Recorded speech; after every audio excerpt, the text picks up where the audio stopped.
Bienvenido a esta experiencia de transformación. Si este contenido te inspira, suscríbete ahora, activa la campana y acompáñame capítulo a capítulo. Aquí no solo escuchas, aquí creces, aprendes y te conviertes en tu mejor versión. Comparte este audiolibro con alguien que lo necesite. Empezamos. Hola, ¿qué tal? Bienvenidos a este nuevo capítulo. Mi nombre es Marcos Martínez.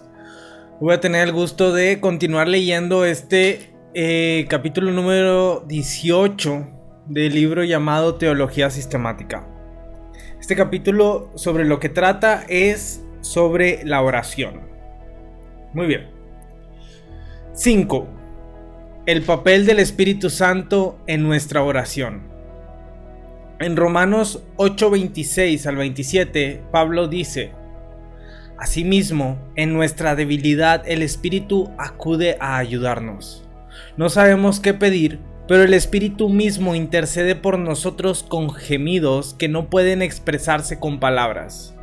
Y Dios, que examina los corazones, sabe cuál es la intención del Espíritu, porque el Espíritu intercede por los creyentes conforme a la voluntad de Dios. Los intérpretes difieren en cuanto a si los gemidos que no pueden expresarse con palabras son gemidos que el Espíritu Santo mismo emite o son nuestros propios gemidos y suspiros en oración que el Espíritu Santo convierte en oraciones eficaces delante de Dios. Parece ser más probable que los gemidos o suspiros sean nuestros propios gemidos. Cuando Pablo dice que en nuestra debilidad el Espíritu acude a ayudarnos, la palabra que se traduce ayudar, del griego sunantilambanomai, es la misma palabra que se usa en Lucas 10:40, en donde Marta quiere que María vaya a ayudarle. La palabra no indica que el Espíritu Santo ora en lugar de nosotros, sino que el Espíritu Santo toma parte con nosotros y hace eficaces nuestras oraciones débiles. Así, tales suspiros o gemidos en la oración se entiende mejor como los suspiros o gemidos que nosotros emitimos expresando los deseos de nuestro corazón y espíritu, que entonces el Espíritu Santo los convierte en oración eficaz. Relativo a esto es la pregunta de lo que significa orar en el Espíritu. Pablo dice: oren en el Espíritu en todo momento con peticiones y ruegos. Efesios 6:18. Y Judas habla de orar en el Espíritu Santo. Judas 20. A fin de entender esta frase debemos darnos cuenta de que el Nuevo Testamento nos dice que muchas actividades se pueden hacer en el Espíritu Santo. Es posible simplemente estar en el Espíritu como Juan lo estuvo en el día del Señor, en Apocalipsis 1:10. Y es posible regocijarse en el Espíritu Santo, Lucas 10:21. Resolver o decidir algo en el Espíritu Santo, Hechos 19:21. Que la conciencia de uno dé testimonio en el Espíritu Santo, Romanos 9:1. Tener entrada a Dios en el Espíritu Santo, Efesios 2:18, y amar en el Espíritu Santo, Colosenses 1:8. Como explicamos más completamente en el capítulo 30 más adelante, estas expresiones parecen referirse a morar conscientemente en la presencia del mismo Espíritu Santo, una presencia que se caracteriza por cualidades semejantes a las de Dios de poder, amor, gozo, verdad, santidad, justicia y paz. Orar en el Espíritu Santo, entonces, es orar en plena conciencia de la presencia de Dios a nuestro alrededor, que nos santifica a nosotros y a nuestras oraciones. Muy bien, vamos a confirmar estas citas que acabo de mencionar, ¿sí? Vamos primero a Apocalipsis 1:10.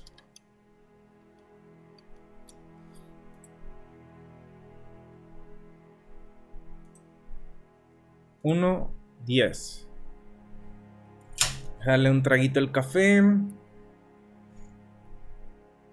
Yo estaba en el Espíritu en el día del Señor y oí detrás de mí una gran voz como de trompeta. ¿Ok? Aquí, ¿qué está diciendo? dice, es posible simplemente estar en el Espíritu como Juan lo estuvo en el día del Señor. Esto se confirma, o sea, leímos Apocalipsis 1:10 y esto se confirma con Apocalipsis 4:2. Vamos para allá. 4:2.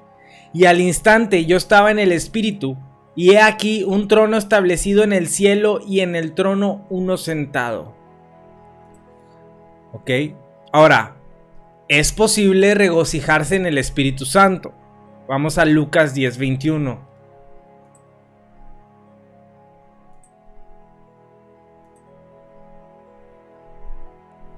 En aquella misma hora Jesús se regocijó en el Espíritu y dijo: Yo te alabo, oh Padre, Señor del cielo y de la tierra, porque escondiste estas cosas de los sabios y entendidos y las has revelado a los niños. Ahora, es posible también resolver o decidir algo en el Espíritu Santo. Vamos a Hechos 19:21. Hechos 19:21. Pasadas estas cosas, Pablo se propuso en espíritu ir a Jerusalén después de recorrer Macedonia y Acaya, diciendo: después que haya estado allí, me será necesario ver también a Roma.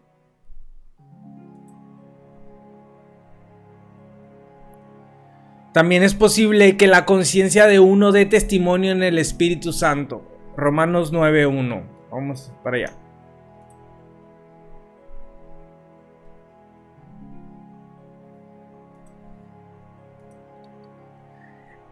Verdad digo en Cristo, no miento, y mi conciencia me da testimonio en el Espíritu Santo. También es posible tener entrada a Dios en el Espíritu Santo. Vamos a Efesios 2:18.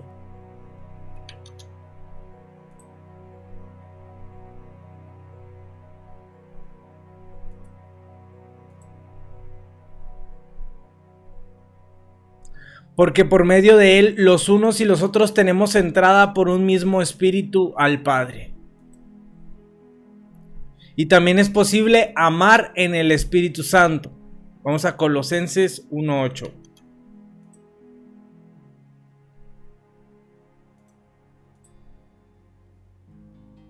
Quien también nos ha declarado vuestro amor en el Espíritu. Muy bien. Sigamos con el libro. C.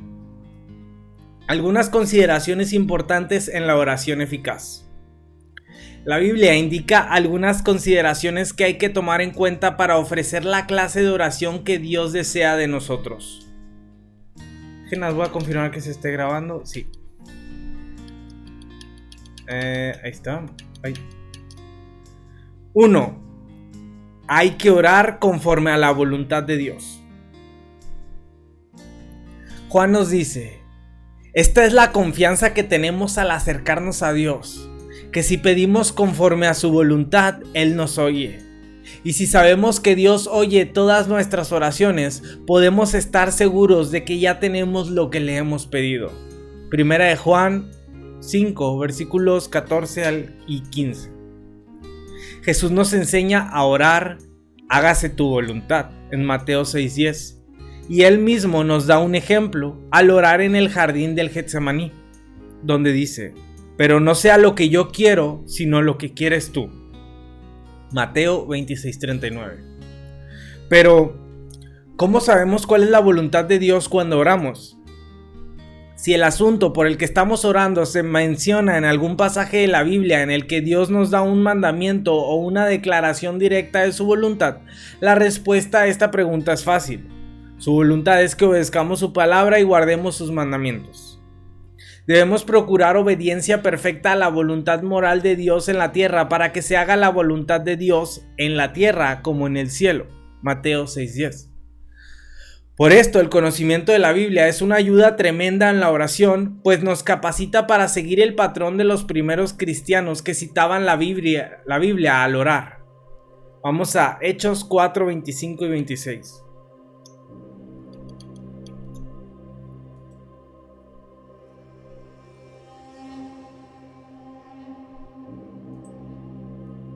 4, 25 y 26. Que por boca de David tu siervo dijiste: ¿por qué se amotinan las gentes y los pueblos piensan cosas vanas? Se reunieron los reyes de la tierra y los príncipes se juntaron en uno contra el Señor y contra su Cristo. Sigamos con el libro. La lectura regular y memorización de la Biblia, cultivada a través de muchos años de vida cristiana, aumentará la profundidad, poder y sabiduría de nuestras oraciones. Jesús nos animó a tener sus palabras en nosotros cuando oramos, porque dice: si permanecen en mí y mis palabras permanecen en ustedes, pidan lo que quieran y se les concederá. Juan 15:7. Esto quiere decir, por ejemplo, que si estamos buscando sabiduría para tomar una decisión importante, no tenemos que preguntarnos si es la voluntad de Dios que recibamos sabiduría para actuar como es debido. La Biblia ya ha resuelto ese asunto por nosotros, porque hay una promesa de la Biblia que se aplica. Si a alguno de ustedes le falta sabiduría, pídasela a Dios y Él se la dará, pues Dios da a todos generosamente sin menospreciar a nadie. Pero que pida con fe, sin dudar, porque quien duda es como las olas del mar, agitadas y llevadas de un lado a otro por el viento. Quien es así, no piense que va a recibir cosa alguna del Señor. Es indeciso e inconstante en todo lo que hace. Santiago 1, versículos 5 al 8. Debemos tener gran confianza de que Dios responderá a nuestra oración si pedimos algo que está conforme a una promesa o mandato específicos de la Biblia como este.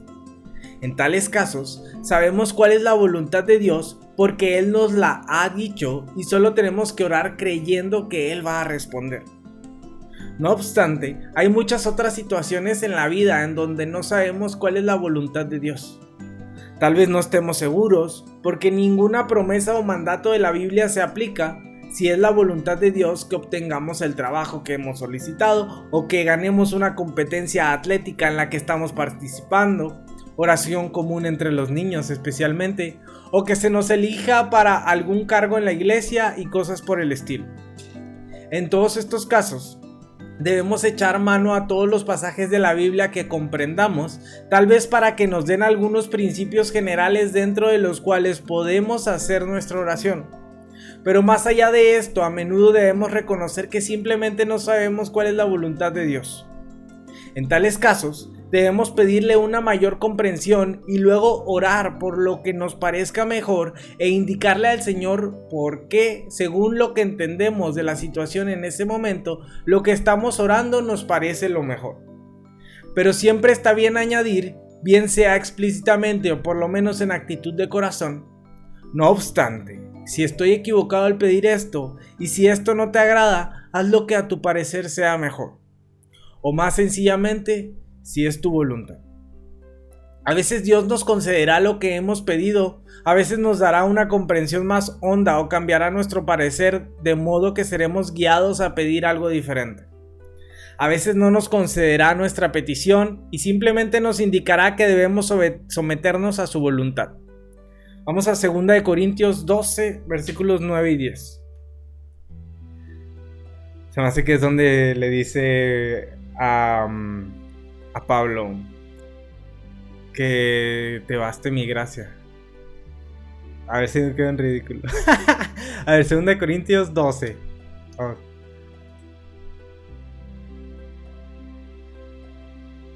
Segunda de Corintios 12, 10.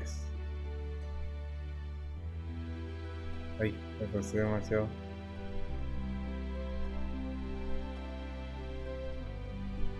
Así es. Dice: y me ha dicho, bástate mi gracia, porque mi poder se perfecciona en la debilidad. Por tanto, de buena gana me gloriaré más bien en mis debilidades, para que repose sobre mí el poder de Cristo.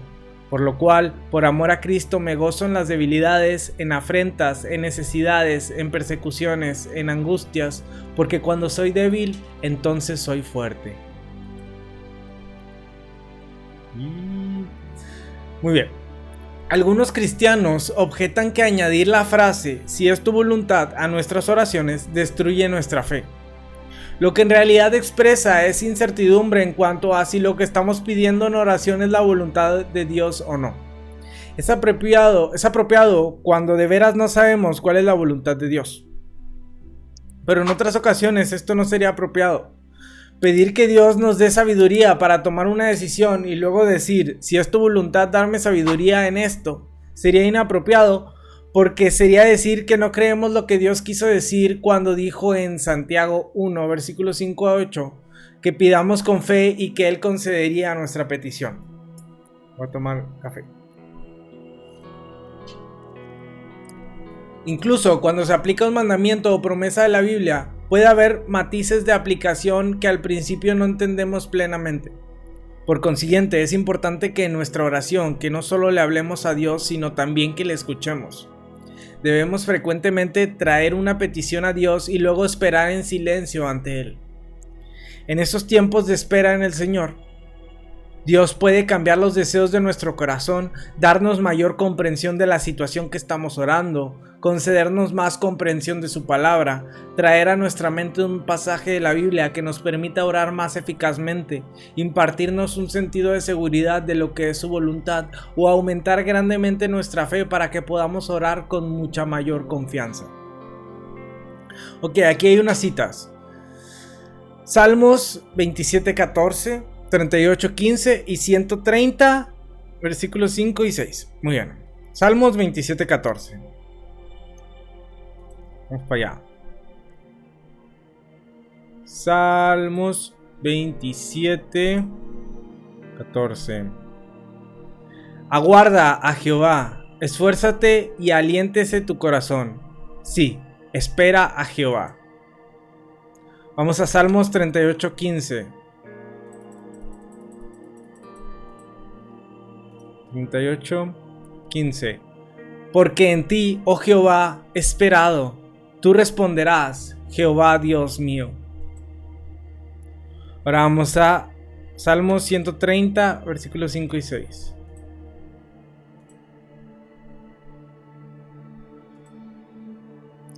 Esperé yo a Jehová, esperó mi alma, en su palabra he esperado. Mi alma espera a Jehová más que los centinelas a la mañana, más que los vigilantes a la mañana. Muy bien. 2. ¿Cómo orar con fe? Jesús dice: por eso les digo, crean que ya han recibido todo lo que estén pidiendo en oración y lo obtendrán. Marcos 11:24. Algunas traducciones varían, pero el texto griego en efecto dice: crean que lo han recibido. Más adelante, los escribas que copiaron los manuscritos griegos y algunos comentaristas posteriores lo han tomado como que quiere decir crean que lo recibirán. Sin embargo, si aceptamos el texto como consta en los manuscritos más antiguos y mejores, crean que ya lo han recibido, Jesús evidentemente está diciendo que cuando pedimos algo, la fe que producirá resultados es una seguridad resuelta de que cuando oramos por algo, o tal vez después de que hemos estado orando por un periodo de tiempo, Dios acuerda concedernos nuestra petición específica. En la comunión personal con Dios que tiene lugar en la oración genuina, esta clase de fe de nuestra parte puede resultar solo conforme Dios nos da cierto sentido de seguridad de que Él ha acordado conceder nuestra petición. Por supuesto, no podemos desarrollar esta frase de fe genuina mediante una oración frenética o un gran esfuerzo emocional para tratar de obligarnos a creer, ni podemos imponerla sobre nosotros mismos diciendo palabras que no pensamos que sean verdad. Esto es algo que solo Dios puede darnos y que nos dará o tal vez no nos dará cada vez que oramos. Esta fe confiada a menudo llega cuando le pedimos a Dios algo y luego calladamente esperamos delante de Él una respuesta. Es más, Hebreos 11:1 nos dice que la fe es la garantía de lo que se espera, la certeza de lo que no se ve. La fe bíblica nunca es una ilusión vana ni una esperanza vaga que no tiene cimiento seguro sobre el cual apoyarse. Es más bien confianza en una persona, Dios mismo, basada en el hecho de que creemos en su palabra y creemos lo que Él ha dicho. Esta confianza o dependencia en Dios, cuando tiene un elemento de seguridad o confianza, es fe bíblica genuina. Varios otros pasajes nos animan a ejercer fe cuando oramos. Si ustedes creen, recibirán todo lo que pidan en oración. Mateo 21:22. Santiago nos dice que debemos pedir con fe sin dudar. Santiago 1, versículo 6. La oración nunca es una ilusión vana porque brota de la confianza en un Dios personal que quiere que le tomemos la palabra. 3. Obediencia. Puesto que la oración es una relación con Dios como persona, cualquier cosa en nuestras vidas que le desagrada será un estorbo en la oración. Voy a tomar café. El salmista dice: si en mi corazón hubiera yo abrigado maldad, el Señor no me habría escuchado. Salmos 66:18. Aunque el Señor aborrece las ofrendas de los malvados, por contraste, se complace en la oración de los justos. Proverbios 15:8. También leemos que el Señor escucha las oraciones de los justos. Proverbios 15:29. Pero Dios no se inclina a favor de los que rechazan sus leyes. Dios aborrece hasta la oración del que se niega a obedecer la ley. Proverbios 28:9. El apóstol Pedro cita el Salmo 34 para afirmar que los ojos del Señor están sobre los justos y sus oídos atentos a sus oraciones. Primera de Pedro 3:12. Puesto que el versículo anterior estimula la buena conducta en la vida diaria, al hablar y alejarse del mal y hacer el bien, Pedro está diciendo que Dios de buen grado oye las oraciones de los que viven la vida en obediencia a Él. De modo similar, Pedro advierte a los esposos a ser comprensivos con sus esposas, pues así nada estorbará las oraciones de ustedes. Primera de Pedro 3:7. De manera similar, Juan nos recuerda la necesidad de una conciencia clara ante Dios cuando oramos, porque dice: si el corazón no nos condena, tenemos confianza delante de Dios y recibimos todo lo que pedimos porque obedecemos sus mandamientos y hacemos lo que le agrada. Primera de Juan 3, 21 y 22. Ahora bien, no se debe malentender esta enseñanza. No necesitamos estar libres por completo del pecado antes de que podamos esperar que Dios conteste nuestras oraciones. Si Dios contestara las oraciones de personas que no pecan, nadie en toda la Biblia, excepto Jesús, jamás hubiera recibido respuesta a sus oraciones. Cuando venimos ante Dios mediante su gracia, venimos limpios por la sangre de Cristo. Vamos a Romanos 3:25.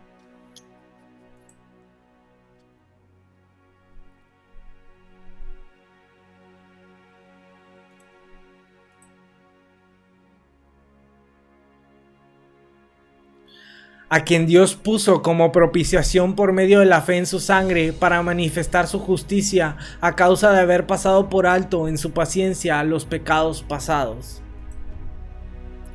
Vamos a Romanos 5:9. Pues mucho más, estando ya justificados en su sangre, por él seremos salvos de la ira. Efesios 2:13.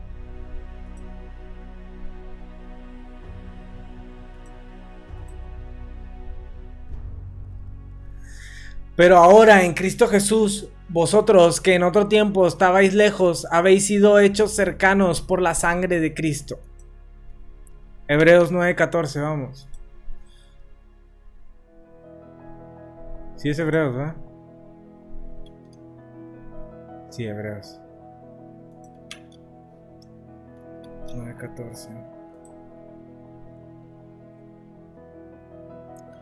Cuanto más la sangre de Cristo, el cual mediante el Espíritu eterno se ofreció a sí mismo sin mancha a Dios, limpiará vuestras conciencias de obras muertas para que sirváis al Dios vivo. Vamos a 1 Pedro 1:2. Elegidos según la presencia de Dios Padre en santificación del Espíritu, para obedecer y ser rociados con la sangre de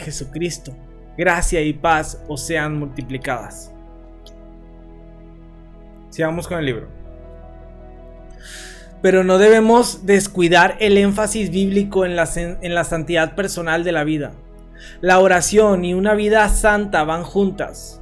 Hay mucha gracia en la vida cristiana, pero el crecimiento en santidad personal es también una ruta a una bendición mucho mayor, y eso es verdad también con respecto a la oración. Los pasajes citados enseñan que, siendo iguales todas las demás cosas, una obediencia más exacta conducirá a una mayor eficacia en la oración. Esto se confirma con Hebreos 12:14. Vamos para allá.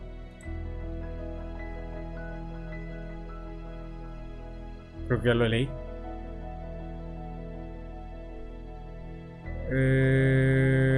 Aquí está. Hebreos 12:14.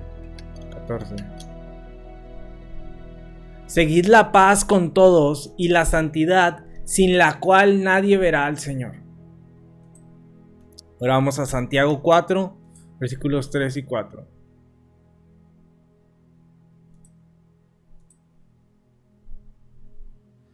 Pedís y no recibís, porque pedís mal para gastar en vuestros deleites.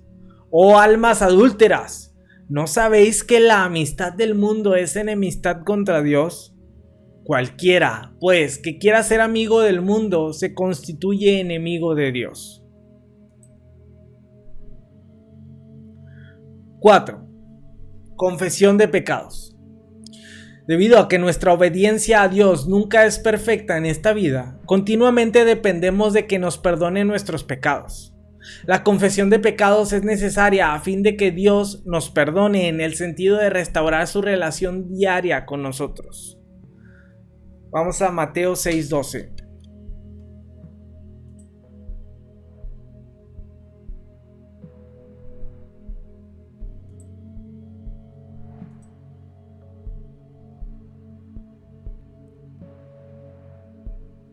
Y perdónanos nuestras deudas, como también nosotros perdonamos a nuestros deudores.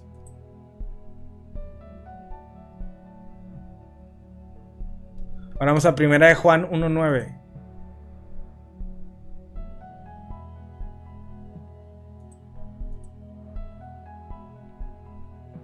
Si confesamos nuestros pecados, Él es fiel y justo para perdonar nuestros pecados y limpiarnos de toda maldad. Sigamos.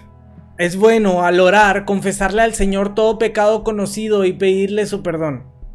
A veces cuando esperamos en Él, Él traerá a nuestra mente otros pecados que debemos confesar. Respecto a esos pecados que no recordamos o de los que no nos damos cuenta, es apropiado orar la oración general de David. Perdóname aquellos de los que no estoy consciente. Salmos 19:12. A veces al confesar nuestros pecados a otros creyentes de confianza nos traerá seguridad de perdón y también estímulo para vencer el pecado. Santiago relaciona la confesión mutua con la oración porque en un pasaje en que habla de la oración poderosa, Santiago nos anima. Por eso, confiénsense unos a otros sus pecados y oren unos por otros para que sean sanados. Santiago 5:16. 5. Perdonar a otros. Jesús dice, si perdonan a otros sus ofensas, también los perdonará a ustedes su Padre Celestial. Pero si no perdonan a otros sus ofensas, tampoco su Padre les perdonará a ustedes las suyas. Mateo 6:14-15. De modo similar, Jesús dice, y cuando estén orando, si tienen algo contra alguien, perdónenlo, para que también su Padre que está en el cielo les perdone a ustedes sus pecados. Marcos 11:25. Nuestro Señor no tiene en mente la experiencia inicial de perdón que conocemos cuando somos justificados por fe, porque eso no pertenecería a la oración que elevamos día tras día. Más bien, se refiere a la relación con Dios día tras día que necesitamos que sea restaurada cuando hemos pecado y lo hemos ofendido.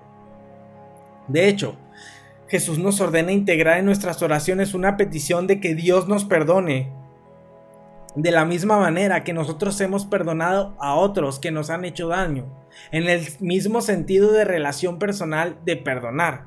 Es decir, no guardar rencor ni sentir amargura contra otra persona ni albergar ningún deseo de hacerles daño. Perdónanos nuestros pecados, como también nosotros hemos perdonado a los que pecan contra nosotros. Mateo 6:12, traducción del autor. Si hay alguien a quien no hemos perdonado, cuando elevamos esta oración, estamos pidiéndole a Dios que no nos restaure a una buena relación con Él cuando hemos pecado, que es lo que nosotros nos hemos rehusado a hacer con otros. Puesto que la oración da por sentada una relación con Dios como persona, esto no es extraño. Si hemos pecado contra Él y hemos entristecido al Espíritu Santo, y el pecado no ha sido perdonado, nuestra relación con Dios se interrumpe. Vamos a Efesios 4:30, que ya lo leímos en el capítulo pasado.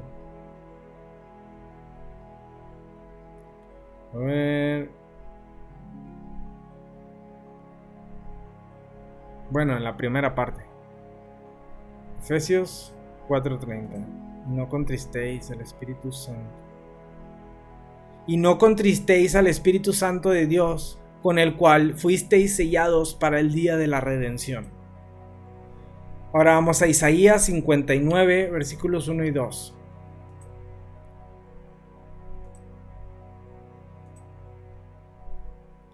Y he aquí que no se ha acordado la mano de Jehová para salvar, ni se ha otra vez. Lo leí mal. Y aquí que no se ha acortado la mano de Jehová para salvar, ni se ha agravado su oído para oír. Pero vuestras iniquidades han hecho división entre vosotros y vuestro Dios, y vuestros pecados han hecho ocultar de vosotros su rostro para no oír. Okay. Sigamos.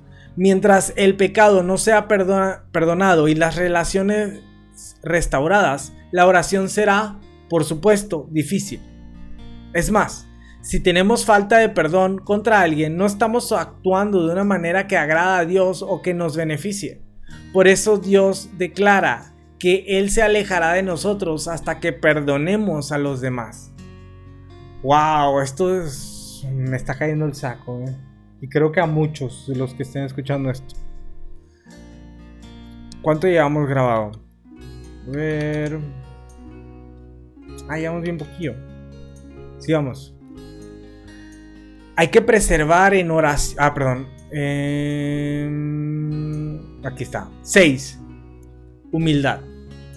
Santiago nos dice que Dios se opone a los orgullosos, pero da gracia a los humildes. Santiago 4:6. Por consiguiente dice: humíllense delante del Señor y Él los exaltará. Santiago 4:10. La humildad es, por tanto, la actitud apropiada que hay que tener al orar a Dios, en tanto que el orgullo es totalmente inapropiado. La parábola que relató Jesús en cuanto al fariseo y al recaudador de impuestos ilustra esto.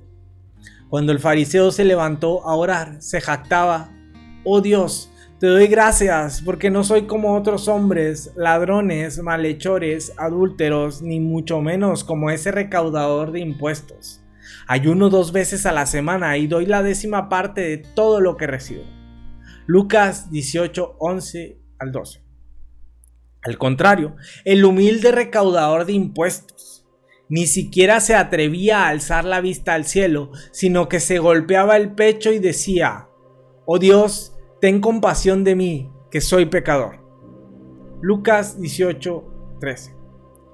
Jesús dijo que éste volvió a su casa justificado y no el fariseo, pues todo el que a sí mismo se enaltece será humillado y el que se humilla será enaltecido. Lucas 18:14. Por eso Jesús condenó a los que hacen largas plegarias para impresionar a los demás. Lucas 20:47. Y a los hipócritas, a los que les encanta orar de pie en las sinagogas y en las esquinas de las plazas para que la gente los vea. Mateo 6:5. Dios con todo derecho es celoso de su honor. Por consiguiente, no se agrada en responder a las oraciones de los orgullosos que se irrogan honor para sí mismos antes de dárselo a Él. La verdadera humildad ante Dios, que también se refleja en la genuina humildad ante otros, es necesaria para la oración eficaz. 7. Hay que preservar en oración por un largo periodo de tiempo. Hay que perseverar en oración por un largo periodo de tiempo. Así como Moisés estuvo 2 veces en el monte 40 días ante Dios por el pueblo de Israel, y tal como Jacob le dijo a Dios, no te soltaré hasta que me bendigas, vemos en la vida de Jesús un patrón de mucho tiempo dedicado a la oración. Cuando le seguían grandes multitudes, él mismo a menudo se alejaba a regiones desiertas y oraba. En otra ocasión, pasó toda la noche en oración a Dios. Lucas 6:12. A veces, como en el caso de Moisés y Jacob, la oración por un largo periodo de tiempo debe ser oración por un asunto específico. Vamos a Lucas 18, versículos 1 al 8.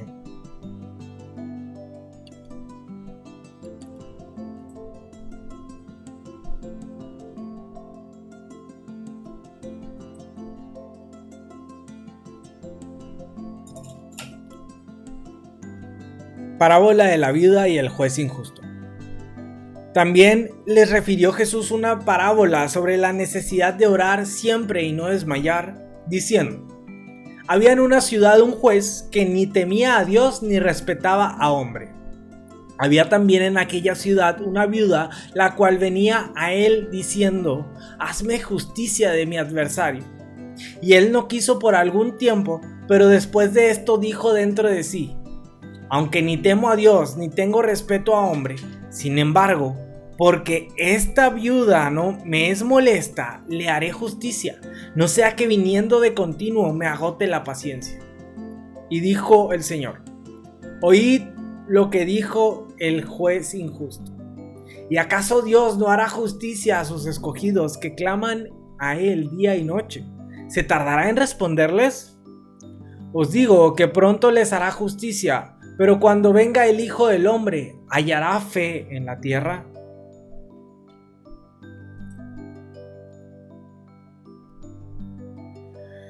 Sigamos. Cuando fervientemente estamos buscando de Dios una respuesta a una oración específica, podemos repetir la misma oración varias veces. Pablo le pidió al Señor 3 veces, en 2 Corintios 12:18, que le quitara la espina que tenía su carne.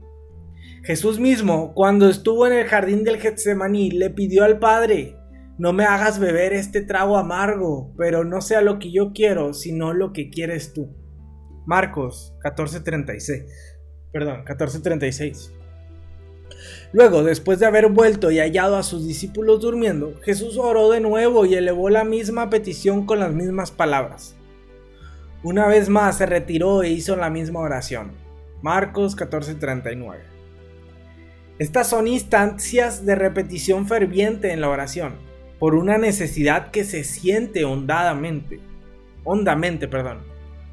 No son ejemplos de lo que Jesús prohíbe, la acumulación de frases vacías en la creencia errónea de que las muchas palabras lograrán que sean oídas, Mateo 6:7.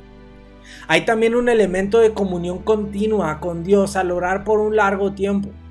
Pablo nos llama a orar sin cesar, 1 de Tesalonicenses 5:17, y anima a los colosenses a hacer lo mismo.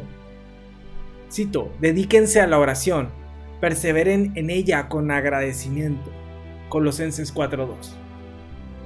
Tal devoción continua a la oración, incluso mientras estamos dedicados a los quehaceres diarios, debe caracterizar la vida de todo creyente.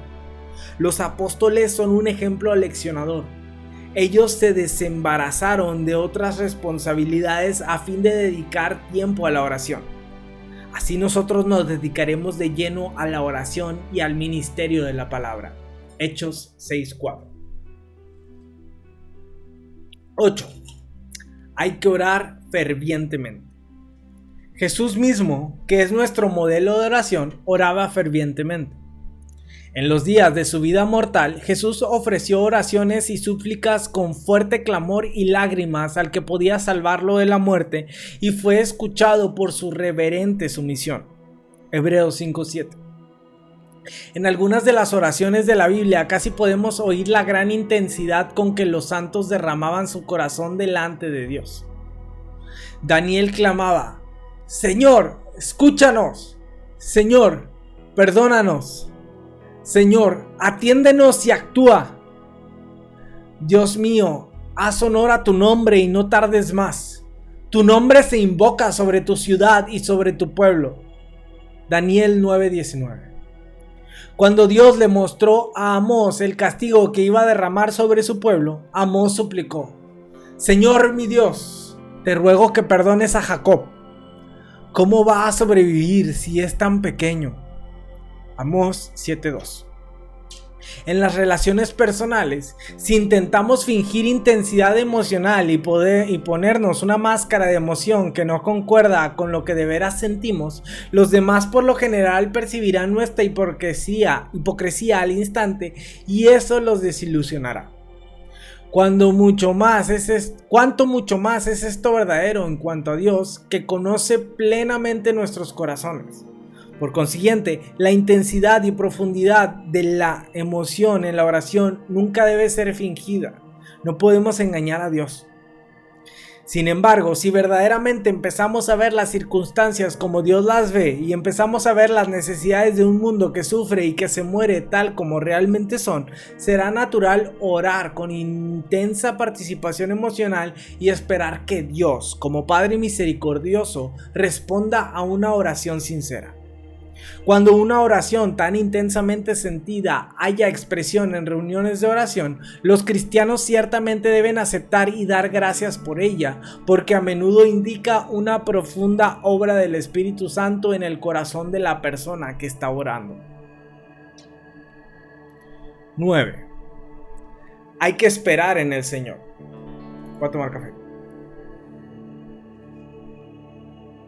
Después de clamar a Dios por ayuda en su aflicción, David dice: Pon tu esperanza en el Señor, ten valor, cobra ánimo, pon tu esperanza en el Señor. Salmos 27:14. De modo similar dice: Yo, Señor, espero en ti. Tú, Señor y Dios mío, serás quien responda. Salmos 38:15. El salmista de igual manera dice: Espero al Señor, lo espero con toda el alma. En su palabra he puesto mi esperanza. Espero al Señor con toda el alma, más que los centinelas la mañana, como esperan los centinelas la mañana. Una analogía de la experiencia humana puede ayudarnos a apreciar el beneficio de esperar ante el Señor una respuesta a la oración. Si deseamos invitar a alguien a casa para cenar, hay varias maneras en que podemos hacerlo. Primero, podemos extender una invitación vaga y general. Me encantaría que vinieras a casa a cenar algún día de estos. Casi nadie vendría a cenar basándose solo en ese tipo de invitación. Esto es como la oración vaga y general. Dios, bendice a todas mis tías y tíos y a todos los misioneros. Amén. Segundo, podríamos hacer una invitación específica pero apresurada e impersonal. Alfredo, ¿podrías venir a casa a cenar el viernes a las 6 de la tarde? Pero tan pronto como las palabras salen de nuestra boca, nos alejamos dejando a Alfredo con una expresión perpleja en su cara porque ni siquiera le dimos tiempo para que respondiera. Así son muchas de nuestras peticiones de oración. Le decimos palabras a Dios como si el mismo hecho de expresarlas sin ninguna intervención del corazón en lo que decimos recabara una respuesta de Dios. Pero esta clase de petición olvida que la oración es una relación entre dos personas, uno mismo y Dios. Hay una tercera clase de invitación que es de corazón, personal y específica. Después de esperar para cerciorarme de que cuento con toda la atención de Alfredo, puedo mirarle directamente a los ojos y decirle: Alfredo, a Margarita y a mí nos encantaría que fueras a cenar a casa este viernes a las 6 de la tarde. ¿Podrías ir? Y entonces, todavía mirándole directamente a los ojos, esperar en silencio y con paciencia hasta que él decida contestar. Él sabe por mi expresión de la cara, el tono de mi voz, el momento y la ocasión en que le hablé que estoy poniendo todo mi ser en la petición y que me estoy relacionando con él como persona y como amigo. Esperar pacientemente una respuesta muestra mi anhelo, mi sentido de expectación y mi respeto por Él como persona. Esta tercera clase de petición es como la del cristiano ferviente que viene ante Dios, capta un sentido de estar en presencia de Dios, fervientemente le presenta una petición y luego espera en silencio por algún sentido de seguridad de una respuesta de Dios. Esto no quiere decir que todas nuestras peticiones deben ser de esta naturaleza o incluso que las dos primeras clases de peticiones estén mal. En verdad, en algunos casos podemos orar rápidamente porque tenemos poco tiempo para hallar una respuesta. Vamos a Nehemías 2:4.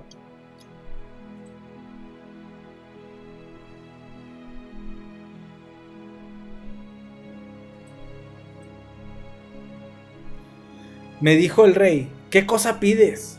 Entonces oré al Dios de los cielos y dije al rey, si le place al rey y tu siervo ha hallado gracia delante de ti, envíame a Judá, a la ciudad de los sepulcros de mis padres, y la reedificaré. Y a veces, seguimos con el libro, y a veces en efecto oramos en forma general porque no tenemos información más específica en cuanto a una situación o porque está muy distante de nosotros o debido al corto tiempo disponible.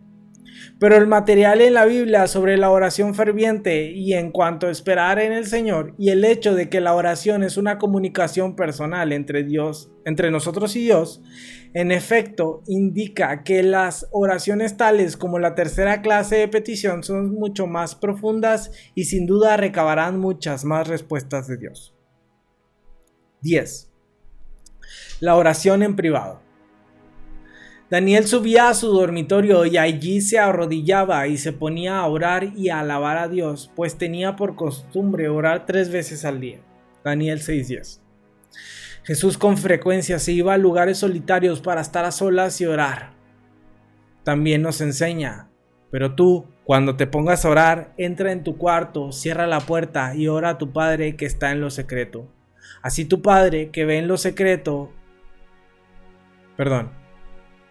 y así tu Padre que ve lo que se hace en secreto te recompensará. Esta afirmación está en el contexto de evitar el error de los hipócritas a quienes les encanta orar en las esquinas de las calles para que la gente los vea. Mateo 6:5. Hay sabiduría en la amonestación de Jesús de orar en secreto, no solo para que evitemos la hipocresía, sino también para que no nos distraiga la presencia de otros o por ello modifiquemos nuestra oración para amoldarla a lo que pensamos que ellos esperan oír.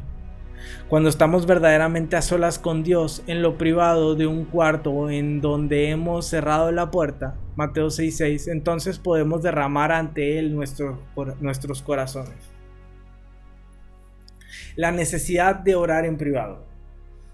También puede tener implicaciones, la necesidad de orar en privado también puede tener implicaciones para grupos pequeños o reuniones de oración en la iglesia.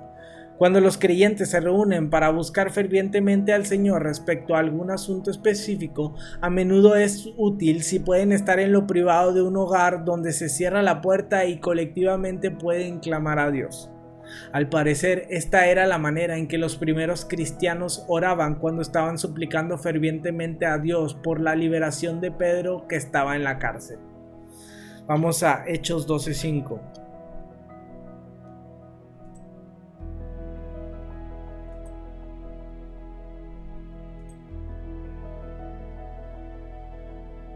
Y así que Pedro estaba custodiado en la cárcel, pero la iglesia hacía sin cesar oración a Dios por él. Ahora, Hechos 12, del 12 al 16. Y habiendo considerado esto, llegó a la casa de María, la madre de Juan, el que tenía por sobrenombre Marcos, donde muchos estaban reunidos orando. Cuando llamó Pedro a la puerta del patio, salió a escuchar una muchacha llamada Rode, la cual, cuando reconoció la voz de Pedro, de gozo no abrió la puerta, sino que corriendo adentro dio la nueva de que Pedro estaba en la puerta. Y ellos le dijeron, «¿Estás loca?». Pero ella aseguraba que así era. Entonces ellos decían, «Es su ángel». Mas Pedro persistía en llamar, y cuando abrieron y le vieron, se quedaron atónitos. 11. Oración con otros. Los creyentes hallan fortaleza al orar con otros. De hecho, Jesús nos enseña: además les digo que si dos de ustedes en la tierra se ponen de acuerdo sobre cualquier cosa que pidan, les será concedida por mi Padre que está en el cielo. Porque donde dos o tres se reúnen en mi nombre, allí estoy yo en medio de ellos. Mateo 18, versículos 19 y 20.